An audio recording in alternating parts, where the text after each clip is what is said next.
never slow up, no I don't take shit. I got no love for the fakeness. If you wanna play tough and wanna hate this, I'll always show up. I don't ever slow up, no I don't take shit. I got no love for the fakeness. If you wanna play tough and wanna hate this, I'll always show up and make a statement. What's up? Welcome back to the channel. It's your guy Dan, and tonight's your Monday Night Raw review for November 18th, 2024.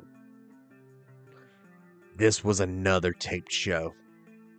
Don't ask me why, but it was. But I was entertained. There were some good things that happened on the show tonight. Yes, the spoilers were out there. I debated even making a video, and I was like, you know what? I still got to do it. We're what? Next week is Thanksgiving, and then that Saturday we have Survivor Series War Games. And tonight build on that. So let's get to the review, guys. I don't want to keep you guys here all night. We'll try to speed through this. We start off the show with Liv Morgan and Raquel Rodriguez coming to the ring. And, yeah, she finally wore her ring that she won. Then they called out Nia, Tiffy, and Candice LeRae. This was a quick little thing. This was not my forte. Nia's basically just told them that she doesn't think about him. She's being petty. And then we got the music hit. And it was the Queens. I'm calling them the Queens. Jade, Bianca, and Naomi. And then, is it Io? I think it's Io, yeah. She came out, and then they were sitting in the ring, and they're like, you're still one member short. Ha, ha, ha, ha, ha. And then you heard, it's just my brutality. And here comes Mommy with a face shield on, looking undashing. She just walks right into the ring, walks up the middle of Morgan, goes, War Games! And then headbutts her. Fucking funny as shit. I loved it. Faces ended up on top tonight. Liv got ran out of the ring and into the crowd. And you had your face and your face squad. So there you go. That was the opening segment. Our first match of the night is a mixed match challenge. Not challenge it. Mixed match tag match. LWO, Zelina Vega with Rey Mysterio versus American Made of Chad Gable and Ivy Nile.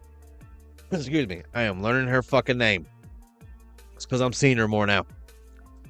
This was a fun match. It was just your basic mixed tag match. The coolest spot is this spot. Gable got up on the top rope. Ray turned around and said, come on. She runs. He throws her up over his head. She does that, gives him like a hurricanrana. It was great. Then we got some news. Triple H, Paul Levesque, showed up to a concert with Travis Scott and handed him a new version of the hardcore title. I don't know how I feel about that. I really don't. And I try to zoom in on it. And it looks like they took one of the old school, like the red Universal title, and did the whole smash up on it and made it just a newer version. Travis Scott's like, where can I prove this at? And then Triple H told him, Monday Night Raw, January 6th, Netflix. So it looks like we got a new title introduced. I don't know how I feel about this. We had the 24/7 7-Eleven I-95 whatever championship, and it got tossed in the trash by Sister Abigail, basically, Nikki. So I don't know how to feel about that. But yeah, January 6th, Monday Night Raw will start on Netflix at 8 p.m., which they're still talking about changing the start time. It will be a 3-hour show. Don't know how I feel about it, but let's go. Next, we got a backstage segment with the Judgment Day. Basically, Finn throwing a little shade towards Dom. Basically saying they got the War Raiders tonight. Soften them up for me if you can. Then we got a backstage vignette of The Miz and Karrion Kross talking about the Wyatts. And The Miz did his normal performance. He actually plugged in the Marine 7, which I think he was just being The Miz. But honestly, I am loving Karrion Kross.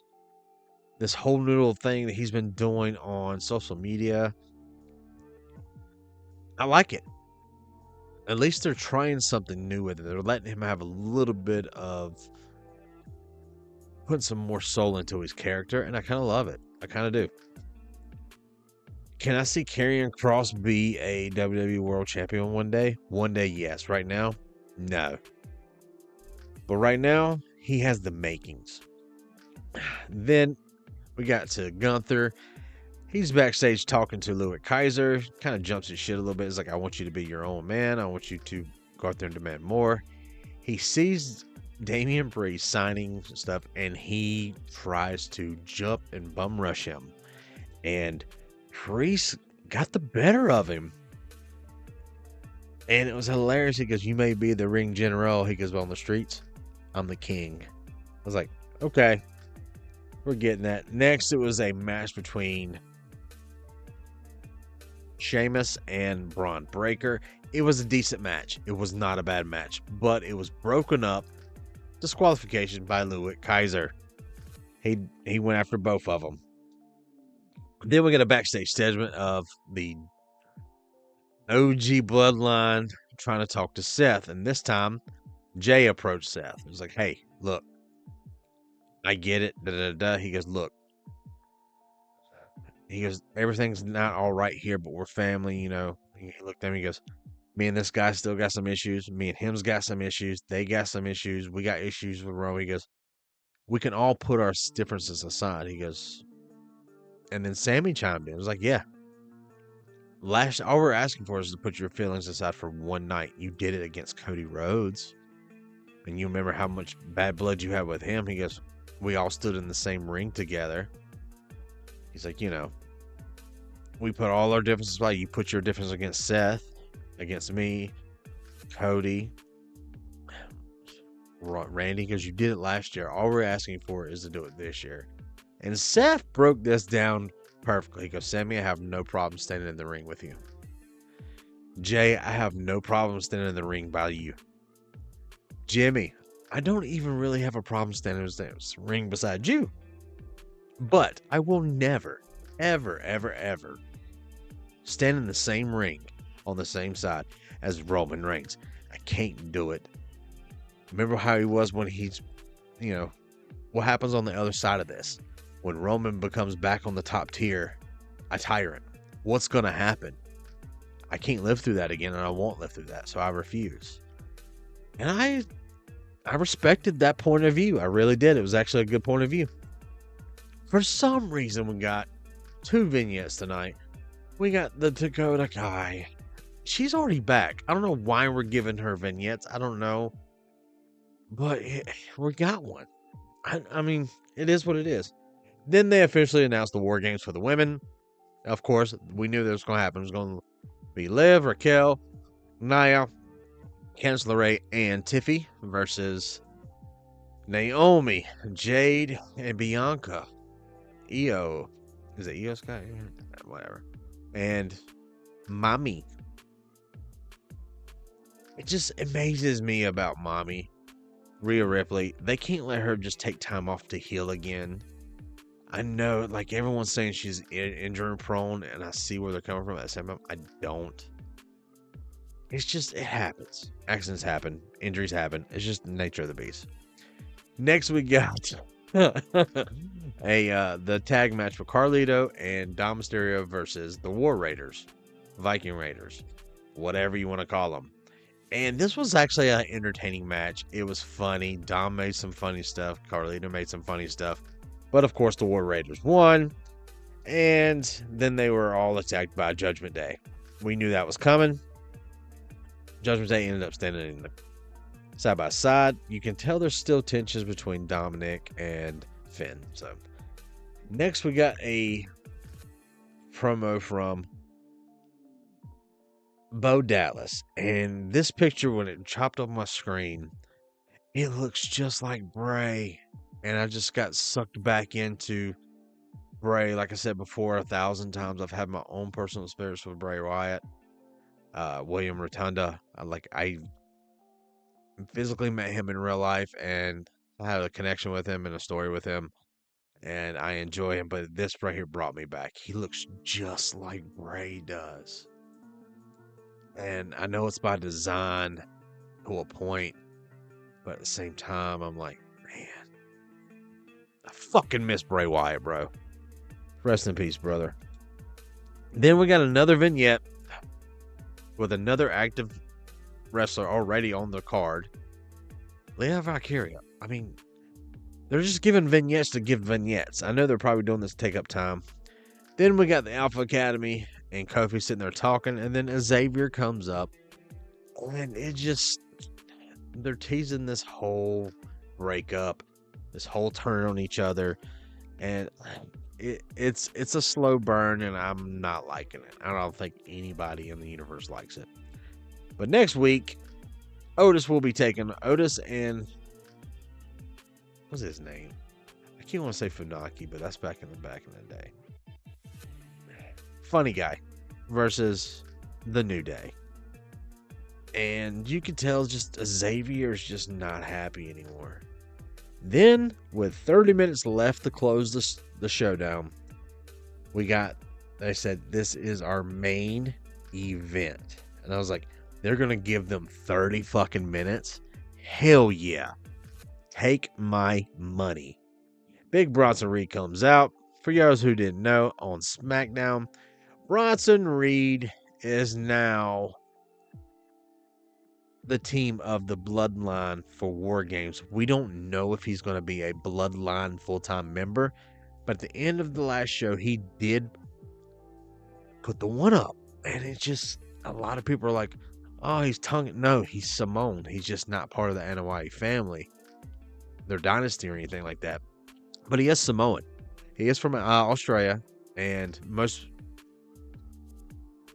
people from there are either transplants, Aborigine, or people from New Zealand. New Zealand is majorly Samoan. So he is actually Samoan. He's not Tongan. He's not Asian that everyone's online going crazy about it. He's a Samoan. Look it up, people. Liked his jacket. Ross is just a big dude.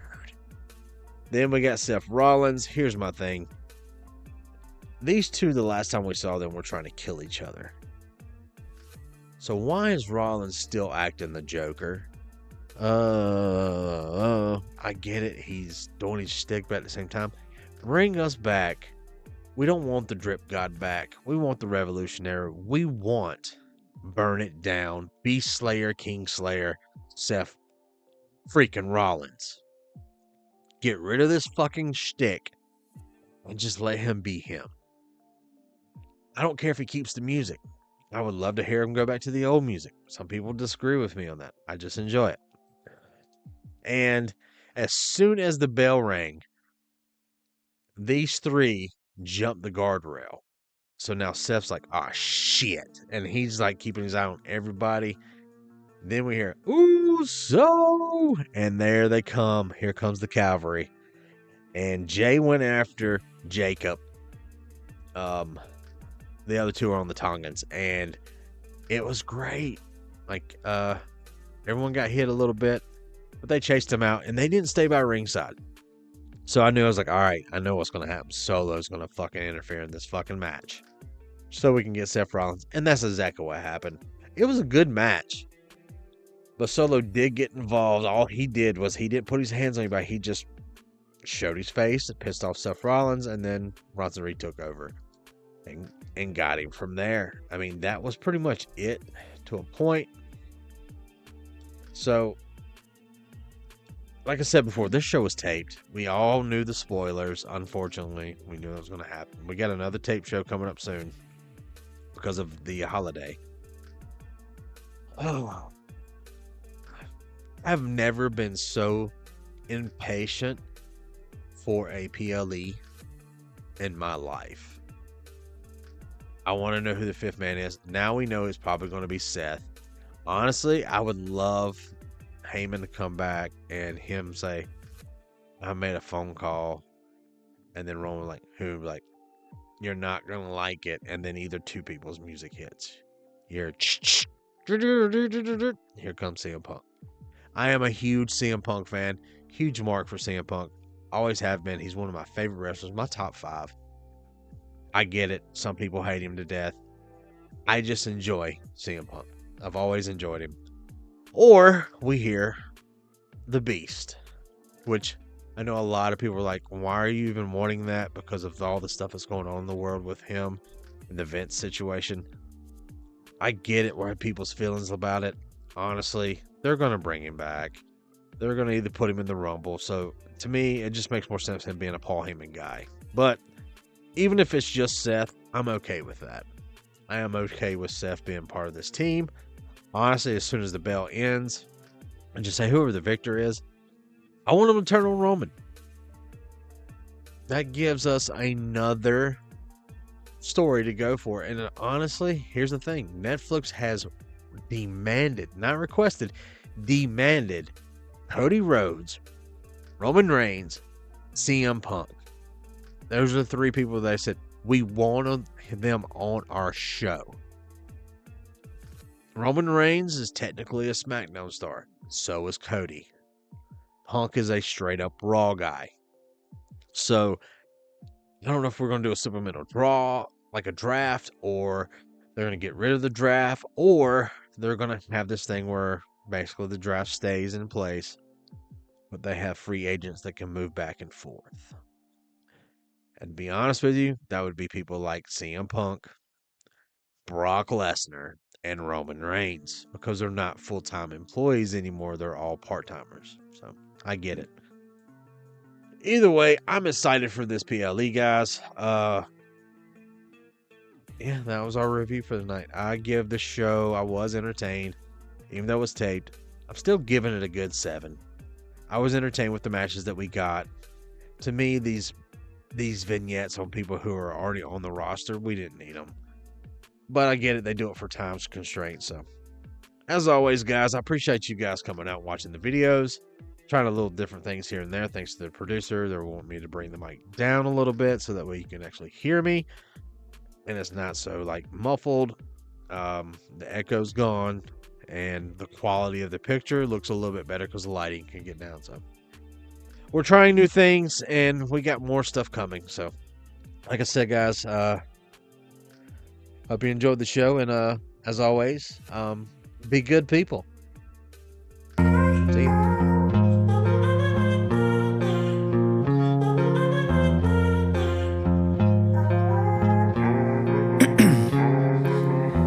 In my veins, I've been driving this train.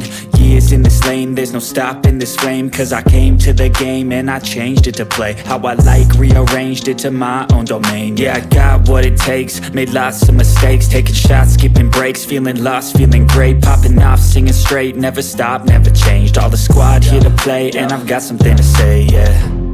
I work hard each and every day, I get lost in the words I say. I don't push pause, no I push play. I won't stop till I make a change. I withdraw on the things I make. I turn flaws into flawless traits. I build tall, never capped in space. I won't stop till I hear him say, oh, oh, la, la, la, la, la.